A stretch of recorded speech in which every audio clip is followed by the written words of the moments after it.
Hi everyone. Website के माध्यम से पे करने के बाद में एक सज्जन ने अपना सवाल पूछा है। आज हम उनके हेल्थ इशू के बारे में थोड़ा सा डिटेल डिस्कशन करेंगे।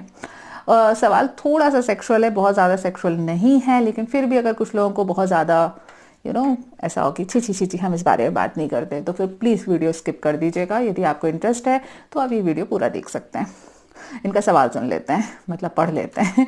इन्होंने लिखा है कि इनको मस्टरबेशन करने की आदत है, जिसे ये धीरे धीरे कंट्रोल करने का प्रयास कर रहे हैं। ठीक है, यहाँ तक की बात ध्यान रखना कि ये एक दूसरा चैप्टर है। ये इन्होंने केवल अपनी हिस्ट्री बताई है कि इनको मस्टरबेशन की आदत है, और मैं यहीं पर आपको क्लियर करूंगी, प्लीज अपनी हर बीमारी को डायरेक्टली मस्टरबेशन से मत जोड़ा करो। हाँ, ये बात है, बहुत सारी बीमारियां होती हैं, कनेक्टेड होती हैं, लेकिन हर बीमारी कनेक्टेड नहीं होती है।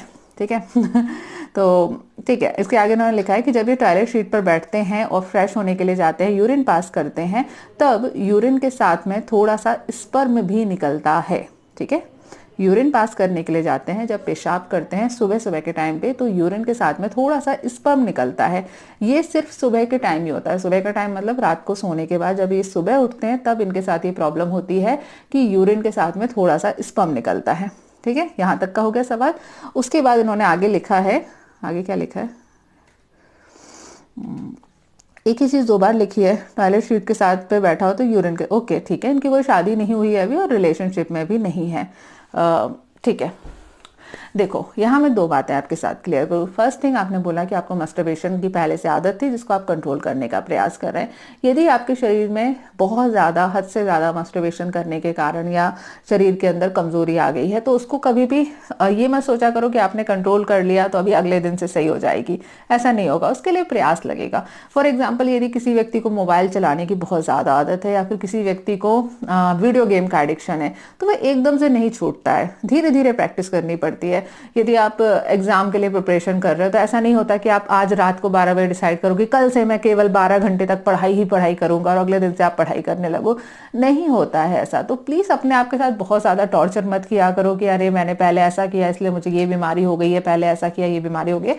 थोड़ा सा अपने साथ के साथ में ना अपने ऊपर थोड़ा सा रिलैक्स रहा करो, ईजी रहा करो। इट्स ओके यार, किया तो किया, आप उसको सुधार रहे हो, बहुत अच्छी बात है। धीरे धीरे सुधर जाएगा, टाइम लगेगा, 2 महीने, 4 महीने, 6 महीने या 1 साल लग सकता है। एक व्यक्ति एवरेजली 70 साल जीता है, तो यदि 1 साल आप अपनी जिंदगी को सुधारने के लिए दे देते हो तो कोई बहुत बड़ी बात नहीं है, मतलब कोई बहुत बुरा सौदा नहीं है कि यार मैंने पहले ये किया, मुझे 1 साल तक अपनी लाइफ को सुधारने के लिए देना है। It's okay. तो फर्स्ट थिंग, हर चीज को मस्टरबेशन से रिलेट मत करो। और यदि आपको पुराने मस्टरबेशन या इस प्रकार की कोई हिस्ट्री है जिसे आप धीरे धीरे करके सुधार रहे हो, अपनी लाइफ स्टाइल को अच्छा करने की तरफ जा रहे हो, तो अपने आप को थोड़ा सा रिलैक्स करो, टाइम दो, धीरे धीरे चीजें सुधर जाएंगी। ठीक है, यहां तक तो बात है जो कि मस्टरबेशन से रिलेटेड है। इसलिए दूसरी एक बात होती है ना, मैंने एक वीडियो बनाया था जिसको कहते हैं रिट्रोग्रेड इजैकुलेशन का होना।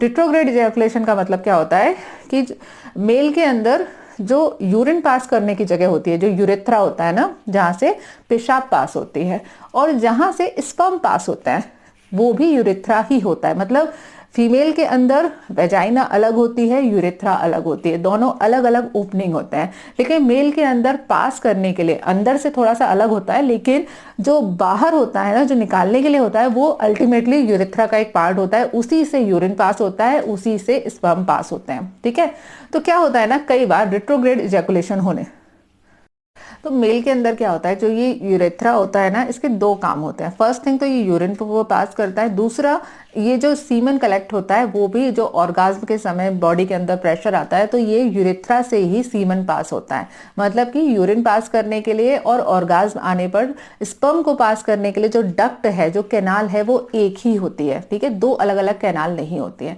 अब कभी कभी कुछ व्यक्तियों में जो कि मानसिक रूप से थोड़े से कमजोर है, मानसिक रूप से कमजोर मतलब कि जिनकी सेक्सुअल डिजायर बहुत ज्यादा है, सपने में सेक्सुअल फैंटेसीज आती हैं, जो कंट्रोल नहीं कर पाते, और जिनके दिमाग में चाहते हुए या फिर ना चाहते हुए सबकॉन्शियस माइंड के रूप में सेक्सुअल थॉट थोड़े ज्यादा रहते हैं, ऐसे लोगों के साथ कभी कभी ऐसा हो सकता है कि रात में सोते समय उनके अंदर ऑर्गाज्म वाली चीजें आने लगे, सपनों के कारण, जिसको आप नाइटफॉल बोल सकते हैं, या फिर जिसको है ना, मेंटली एक्साइटेड होना, भले ही वो आपको स्पर्म बाहर नहीं निकला। ऐसी कंडीशन में भी कई बार क्या होता है कि थोड़ा बहुत जो सीमन है वो आपके इस यूरेथ्रा के पार्ट में इकट्ठा हो जाता है और अगले दिन जब आप सुबह यूरिन करने के लिए जाते हैं तो यूरिन के साथ में थोड़ा सा स्पर्म निकल जाता है।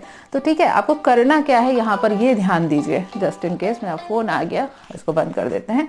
तो यहाँ आपको करना क्या है ये ध्यान दीजिए। फर्स्ट थिंग तो ये ध्यान रखिए कि ये कोई प्रॉब्लम नहीं है, इससे आपके शरीर के अंदर किसी प्रकार की कोई प्रॉब्लम नहीं आने वाली है, तो इसे आपको इग्नोर करना सीखना पड़ेगा। अननेसेसरी बहुत ज़्यादा टेंशन मत लीजिए कि हाय मुझे सुबह सुबह स्पर्म निकल रहा है तो मैं बीमार हो जाऊंगा, मेरे शरीर में शुक्र का क्षय हो जाएगा, मुझे ऐसा हो जाएगा वैसा हो जाएगा, फिर ये होगा, फिर मेरी तो लाइफ ही बर्बाद है। ऐसा कुछ नहीं होने वाला।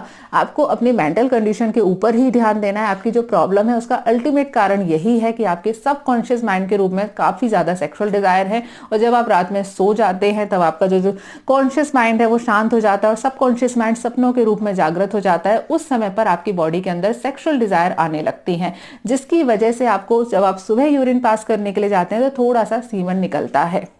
अब इसे आपको ठीक करना है, सबकॉन्शियस माइंड की कंडीशनिंग करिए। ज्यादा उसको क्या कैसे करिए, आप ना अपने सबकॉन्शियस माइंड को ना एकदम से चेंज नहीं कर सकते। आप जो चीजें बार बार करते हो ना वो आपके सबकॉन्शियस माइंड के रूप में थोड़ा थोड़ा एक्यूमुलेट होती रहती है। अगर कोई व्यक्ति बहुत ज्यादा हॉरर फिल्में देखता है तो कहीं ना कहीं जाके उसके माइंड में वो सारी चीजें इकट्ठी होती जाएंगी और कभी भी 2-5 साल के बाद में उसको कुछ ना कुछ ऐसा बोल सकते हैं कि वो पुरानी चीजें उसको वापस आती हैं।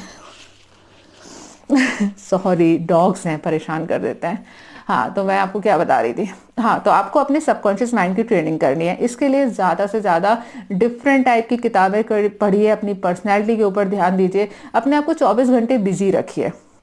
मैं अक्सर अपने पेशेंट्स को बोलती हूँ कि आप यूपीएससी, पीएससी, आईएएस वगैरह की ये जो कंपटीशन एग्जाम की कोचिंग होती है ना, इनको ज्वाइन कर लो। आप वहाँ ज्वाइन करोगे, आपके दिमाग को नया इन्फ्लुएंस मिलेगा, एक नया कंपटीशन होगा, आप 10, 15, 20 लोगों के सामने स्टेज पर चढ़कर भाषण दोगे, कविता पढ़ोगे, मतलब टोटल मिला के अपनी पर्सनैलिटी को इंप्रूव करोगे, अपना सेल्फ कॉन्फिडेंस बढ़ाओगे, लड़कियों से बात करोगे, अपनी लड़कियों से बात करने के तरीके को इंप्रूव करोगे। जब ये सारी चीजें होंगी तो आपका कॉन्फिडेंस लेवल बढ़ेगा, और कॉन्फिडेंस लेवल जब आपका बढ़ेगा तो आपकी ये वाली जो प्रॉब्लम है धीरे धीरे सही हो जाएंगी। ये छुटकू महाराज को पकड़ना पड़ेगा, ये लैपटॉप उसका तार खा रहे हैं।